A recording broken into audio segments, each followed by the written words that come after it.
pemirsa, calon pemain naturalisasi Timnas Indonesia, Pascal Struijk, akhirnya memutuskan setuju bergabung dengan skuad Garuda. Ia mengaku, ini semua berkat rayuan pelatih baru Timnas Indonesia, John Hartman, yang berhasil meyakinkan dirinya. Benarkah? Wah, ini benar-benar bisa mengebohkan Asia Tenggara. Begini pernyataan jujur dan mengejutkan Arsene Wenger dan calon naturalisasi pemain Timnas Indonesia Pascal Struijk usai John Hartman ambil dua keputusan cerdas usai resmi diumumkan jadi pelatih baru Timnas Indonesia sampai bikin mantan Presiden Federasi Bola Malaysia Datuk Hamidin gak terima sampai ngomong gini. Benarkah? Alhamdulillah, kabar gembira. Jay Itzes kembali bikin gempar sepak bola Eropa. Nilai transfernya pecahkan rekor nyaris 1 triliun kah? Temukan jawabannya di sini. Nah, ini baru jos gandos. Pernyataan jujur Nova Arianto jelang debut perdananya latih Timnas U20 di ajang Piala Asia. Sampai akui kehebatan Shin Tae-yong kah? Yuk, simak video ini sampai selesai ya guys. Sebelum dimulai pembahasan, mohon bantuannya untuk subscribe channel ini, agar tidak ketinggalan info Timnas Indonesia. Dilansir dari situs web fiksi Garuda tepat hari ini, dua tokoh sepak bola internasional, Arsene Wenger dan calon pemain naturalisasi Timnas Indonesia yaitu Pascal Struijk, memberikan komentar terkait dengan perkembangan terbaru dalam dunia sepak bola Indonesia, khususnya setelah pelatih baru Timnas Indonesia, John Hartman, memberikan wawancara eksklusif dengan The Sun yang mengguncang banyak pihak. Dalam wawancara tersebut, Hartman menyampaikan pernyataan ambisiusnya mengenai masa depan Timnas Indonesia, termasuk keberhasilan merayu 4 pemain naturalisasi, salah satunya adalah Pascal Struijk. Arsene Wenger memulai komentarnya dengan mengungkapkan rasa optimisme yang besar terhadap ambisi John Hartman dan strategi Timnas Indonesia ke depan. Menurut Wenger, keputusan Hartman untuk memperkenalkan pemain-pemain berkelas dari Eropa ke dalam skuad Indonesia adalah langkah yang sangat cerdas. Saya selalu percaya bahwa salah satu cara terbaik untuk mengembangkan sepak bola suatu negara adalah dengan membawa para pemain yang sudah berpengalaman di level internasional. Indonesia memiliki potensi besar, dan langkah John Hartman untuk merekrut pemain naturalisasi seperti Pascal Struijk akan memberi banyak dampak positif. Pemain seperti Pascal tidak hanya memiliki kualitas teknis yang tinggi, tetapi juga memiliki pengalaman bermain di Liga Top Eropa yang sangat berharga untuk membangun tim yang lebih kompetitif, ujar Wenger. Menurut Wenger, proses naturalisasi memang seringkali menjadi bahan perdebatan di berbagai negara. Namun dia menegaskan bahwa dengan pendekatan yang tepat, naturalisasi bisa menjadi bagian dari strategi jangka panjang untuk mengembangkan sepak bola di negara yang sedang berkembang. Keberhasilan Hartman dalam meyakinkan pemain-pemain top Eropa untuk bermain bagi Indonesia adalah langkah yang luar biasa. Mereka datang dengan komitmen besar dan tentunya berambisi untuk membawa Indonesia ke level yang lebih tinggi. Bukan hanya soal keterampilan individu, tetapi juga membawa pengalaman berharga untuk berbagi dengan pemain muda Indonesia, tambah Wenger. Sebagai mantan pelatih yang memiliki banyak pengalaman dalam mengelola tim-tim besar, Wenger juga menyoroti pentingnya memiliki visi yang jelas dalam membangun tim. Dalam hal ini, dia sangat mendukung keputusan Hartman untuk bekerja sama kembali dengan Shin Tae-yong yang sebelumnya pernah menangani Timnas Indonesia. Saya rasa rencana untuk mengajak Shin Tae-yong kembali adalah langkah yang tepat. Shin memiliki pemahaman yang mendalam tentang sepak bola Indonesia dan dia telah menciptakan fondasi yang baik. Dengan gabungan pengalaman internasional dari John Hartman dan pemahaman lokal yang dimiliki Shin, saya percaya Timnas Indonesia akan menjadi lebih kuat di masa depan, ujarnya penuh keyakinan. Wenger juga menekankan pentingnya kesabaran dalam proses pembangunan tim, mengingat ambisi besar yang diusung oleh Hartman. Menurutnya, untuk mencapai target besar seperti lolos ke Piala Dunia 2030, butuh waktu dan usaha keras dari semua pihak. Sepak bola bukan hanya soal hasil instan. Ini adalah perjalanan panjang yang penuh dengan tantangan. Namun dengan visi yang jelas dan komitmen yang kuat dari para pemain serta pelatih, saya percaya Indonesia bisa mencapai tujuannya. Tutup Wenger dengan optimis. Sementara itu, di sisi lain, Pascal Struijk calon pemain naturalisasi asal Belanda yang akan menjadi bagian dari timnas Indonesia, turut memberikan pendapatnya mengenai situasi yang tengah berkembang di dalam timnas Indonesia dan peran yang akan dia jalani dalam proses transisi tim ini. Struijk, yang kini bermain untuk Leeds United, mengungkapkan kebahagiaannya bisa memperkuat Indonesia setelah mendapat kesempatan berharga untuk mewakili negara tersebut. Pascal menyampaikan rasa terima kasihnya kepada John Hartman atas kepercayaan yang diberikan. Ia menyebutkan bahwa keputusan untuk menerima ajakan naturalisasi bukanlah hal yang mudah. Namun setelah melakukan diskusi panjang dan mempertimbangkan visi besar Hartman, ia merasa keputusan tersebut adalah yang terbaik untuk karir dan kontribusinya di level internasional. Saya sangat senang bisa menjadi bagian dari proyek besar ini.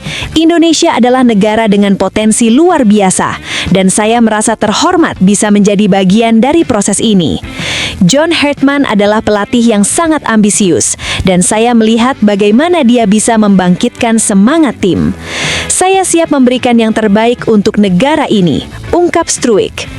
Struijk juga menegaskan bahwa meski bergabung dengan timnas Indonesia merupakan tantangan besar, ia merasa yakin dengan kemampuan dirinya dan rekan-rekannya yang juga berpengalaman. Dengan keberadaan pemain-pemain naturalisasi lain seperti Ian Maatsen dan Jairo Riedewald, Struijk percaya bahwa timnas Indonesia akan semakin solid dan mampu bersaing di level internasional. Keberhasilan Hartman merayu kami untuk bergabung adalah sinyal bahwa Indonesia sangat serius dalam memperbaiki kualitas tim. Kami semua berkomitmen untuk membawa timnas Indonesia menuju prestasi lebih tinggi. Kami juga tidak akan melupakan tanggung jawab kami untuk berbagi pengalaman dengan pemain-pemain muda Indonesia yang juga memiliki potensi besar, tambah Struijk. Saat ditanya mengenai rencananya untuk bekerja sama dengan Sintayong, Struijk mengungkapkan bahwa ia sudah mendengar banyak hal positif tentang pelatih asal Korea Selatan tersebut. Menurut Struijk, Sintayong adalah sosok yang sangat dihormati di sini. Saya sudah mendengar banyak hal positif tentangnya. Kerjasama antara dia dan John Hartman tentu akan memberikan dampak positif yang besar bagi tim, ujar Struijk dengan penuh keyakinan. Dengan adanya pernyataan optimis dari Arsene Wenger dan Pascal Struijk, tidak dapat dipungkiri bahwa masa depan timnas Indonesia di bawah asuhan John Hartman semakin cerah. Hartman dan tim pelatihnya telah mengidentifikasi langkah strategis dalam mengembangkan tim dengan fokus pada pengembangan pemain muda dan pemain naturalisasi yang berpengalaman. Tapi ada satu hal yang menarik. Salah satunya adalah dari Datuk Hamidin, mantan Presiden Federasi Sepak Bola Malaysia (FAM), yang dengan jelas menunjukkan ketidaksetujuan dan kekecewaan atas langkah-langkah yang diambil oleh timnas Indonesia, terutama dalam hal naturalisasi pemain dan ambisi yang sangat tinggi di level internasional. Saya selalu percaya bahwa sepak bola harus didasarkan pada talenta lokal dan pengembangan pemain muda. Kita harus memberikan kesempatan kepada pemain-pemain kita sendiri untuk berkembang, bukan hanya mengandalkan pemain yang sudah terbentuk di luar negeri. Tegas Hamidin dalam sebuah wawancara dengan media Malaysia setelah pernyataan Hartman muncul.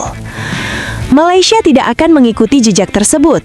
Kami lebih memilih membangun skuad yang terdiri dari pemain asli negeri sendiri. Hamidin, yang pernah membawa Malaysia meraih berbagai prestasi di tingkat ASEAN, tampaknya merasa bahwa kebijakan naturalisasi pemain yang diterapkan oleh Indonesia terlalu mengedepankan kemajuan instan tanpa memperhatikan proses pengembangan pemain lokal yang lebih berkelanjutan. Memang mudah untuk merekrut pemain dari luar negeri, namun apa yang kita bangun untuk jangka panjang? Apa yang akan terjadi dengan pemain muda lokal kita jika kita terus-menerus mendatangkan pemain dari luar? Ini adalah pertanyaan yang perlu kita jawab dengan hati-hati. Lanjutnya dengan nada yang agak skeptis. Memang bagus untuk memiliki ambisi besar, tetapi ada batasan realistis dalam sepak bola. Timnas Indonesia harus melalui banyak hal sebelum bisa mencapai target seperti itu. Kita harus melihat kualitas yang ada di dalam negeri sebelum bicara soal semifinal Piala Asia atau Piala Dunia. Sebagai negara yang juga memiliki potensi besar, kami di Malaysia akan lebih fokus pada pembenahan tim secara keseluruhan, bukan hanya mengandalkan pemain dari luar, ujar Hamidin dengan nada yang penuh keraguan. Di sisi lain, meskipun tidak secara eksplisit menyebutkan Timnas Indonesia, Hamidin juga memperlihatkan ketidakpuasan terhadap apa yang ia anggap sebagai proyek instan yang lebih mengutamakan seleksi cepat pemain naturalisasi daripada proses panjang pengembangan pemain lokal yang lebih berkelanjutan. Malaysia memiliki kekuatan tersendiri. Kami bangga dengan apa yang telah dicapai oleh pemain-pemain lokal. Sepak bola itu bukan hanya soal pemain yang sudah berpengalaman, tetapi bagaimana membangun sistem yang berkelanjutan. Mengandalkan naturalisasi tanpa menekankan pembinaan dari usia dini tidak akan menghasilkan tim yang stabil dalam jangka panjang. Tambah Hamidin. Kedepan, saya khawatir Indonesia bisa saja menjadi kekuatan yang lebih dominan di Asia Tenggara.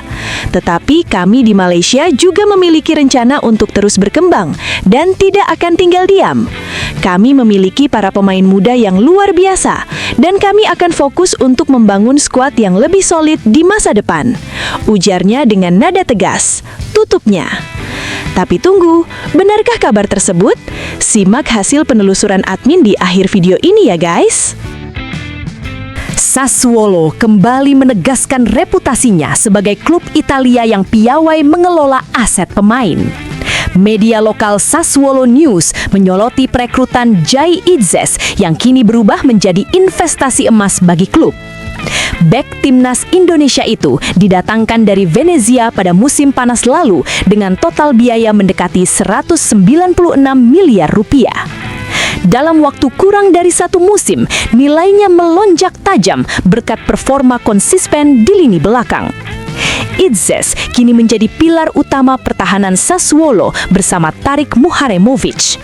Duet tangguh ini disebut memiliki valuasi sekitar 40 juta euro atau setara 784 miliar rupiah, mencerminkan kenaikan nilai hingga 400% dari modal awal klub.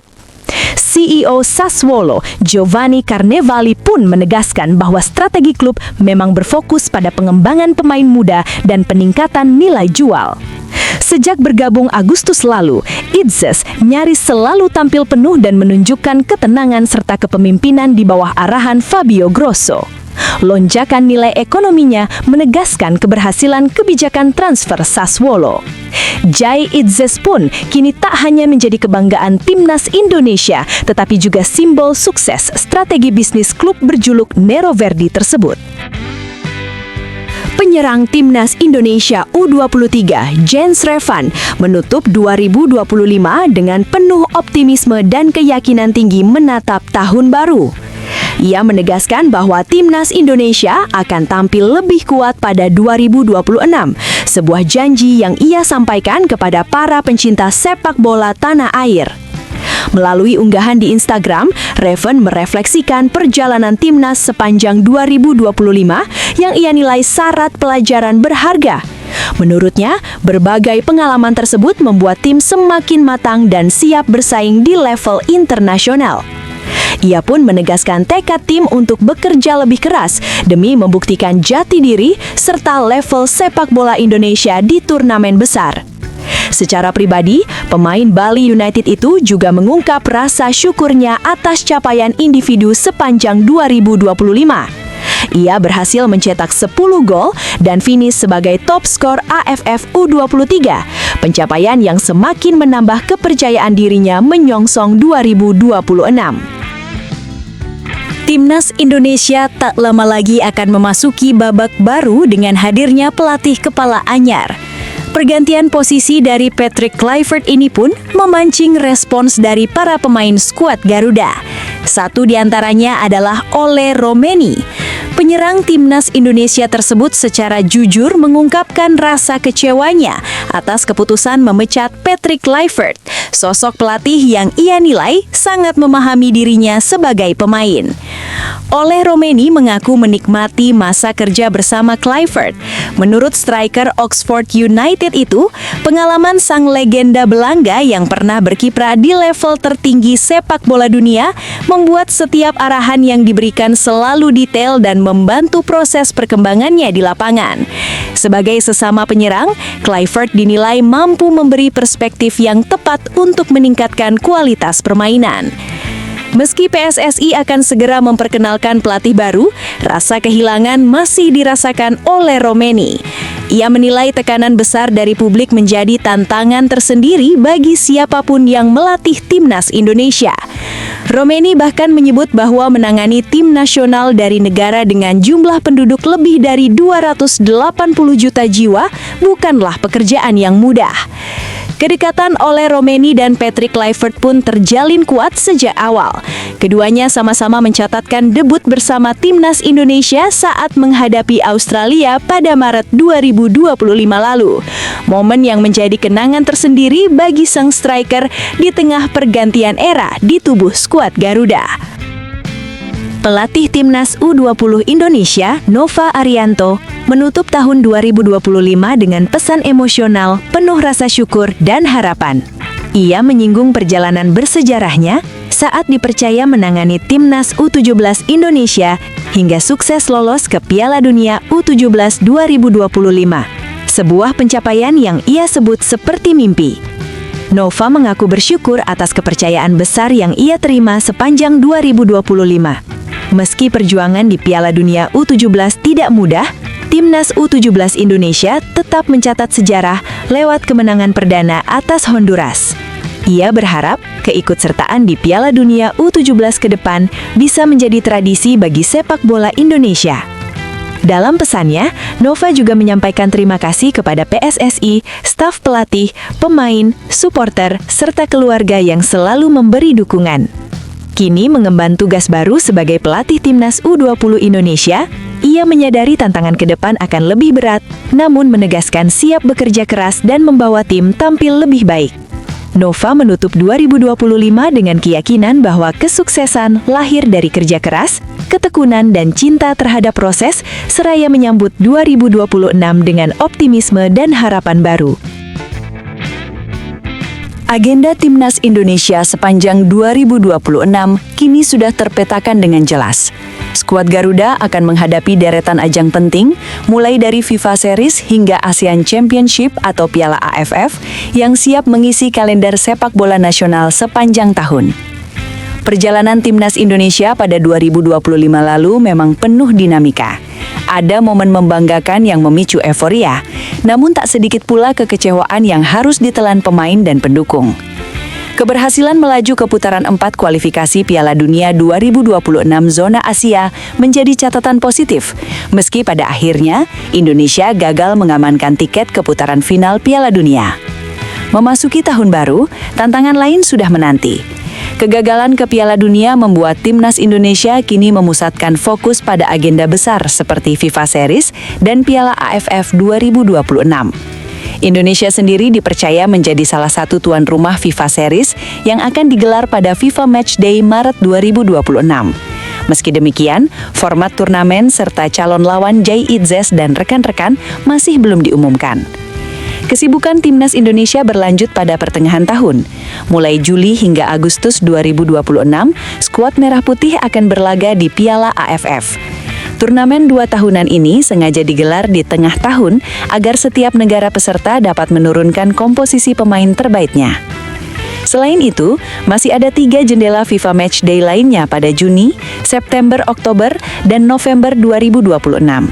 Khusus periode September hingga awal Oktober, FIFA menggabungkannya dalam satu jendela pertandingan berdurasi 2 pekan. Tak hanya tim senior, Timnas Indonesia U23 juga akan menjalani tantangan besar di Asian Games 2026 yang berlangsung di Nagoya, Jepang pada September-Oktober. Ajang ini diprediksi menjadi panggung pembuktian perdana bagi pelatih dan skuad baru. Sementara itu, Timnas U17 akan tampil di Piala Asia U17 2026 yang sekaligus menjadi ajang kualifikasi menuju Piala Dunia U17. Timnas U20 pun tak kalah sibuk dengan kualifikasi Piala Asia U20 2027. Jadwal lengkap Timnas Indonesia 2026. 23 hingga 31 Maret 2026, FIFA Series atau FIFA Matchday. 1 hingga 9 Juni 2026, FIFA Matchday. 24 Juli hingga 26 Agustus 2026, Piala AFF 2026. 21 September hingga 6 Oktober 2026, FIFA Matchday. 9 hingga 17 November 2026 FIFA Matchday. Timnas Indonesia U23. 19 hingga 4 Oktober 2026 Asian Games 2026. Timnas Indonesia U17, 7 hingga 24 Mei 2026 Piala Asia U17 2026. Rencana jangka panjang PSSI bersama John Herdman kembali menarik perhatian media asing, kali ini dari Vietnam. Media The Tao 247 mengungkap bahwa kontrak pelatih asal Inggris itu bukan kontrak biasa karena memuat klausul perpanjangan otomatis yang bisa membuat Herdman menukangi timnas Indonesia hingga 2030. Menurut laporan tersebut, Herdman dikabarkan menyepakati kontrak awal 2 tahun dengan opsi perpanjangan 2 tahun hingga 2029. Tak berhenti di situ, terdapat klausul khusus yang memungkinkan kontraknya otomatis diperpanjang 2 tahun lagi apabila target tercapai. Dengan skema ini, Herdman berpeluang memimpin timnas Indonesia selama 6 tahun. Dari sisi finansial, The Tao 247 menyoroti gaji Herdman yang disebut mencapai $40.000 AS per bulan, menjadikannya salah satu pelatih termahal dalam sejarah timnas Indonesia. Target yang dibebankan pun ambisius, mulai dari juara Piala AFF 2026 hingga menembus perempat final Piala Asia 2027. Jika target itu terpenuhi, perpanjangan otomatis akan aktif. Media Vietnam tersebut menilai penunjukan Herdman sebagai langkah strategis PSSI, mengingat rekam jejaknya membawa Kanada tampil di Piala Dunia 2022. Selain menangani tim senior, Herdman juga dipercaya memimpin timnas U23 lengkap dengan staf pilihannya sebagai bagian dari upaya membangun fondasi jangka panjang sepak bola Indonesia. Setelah ditelusuri oleh admin, berita pertama tadi hanya karangan ya guys. Tujuannya untuk edukasi penonton, karena mulai marak berita karangan yang menyebar di YouTube. Penulis juga sudah memperingatkan agar hati-hati sebelum menyebarkan video ke musuh dan sahabatmu.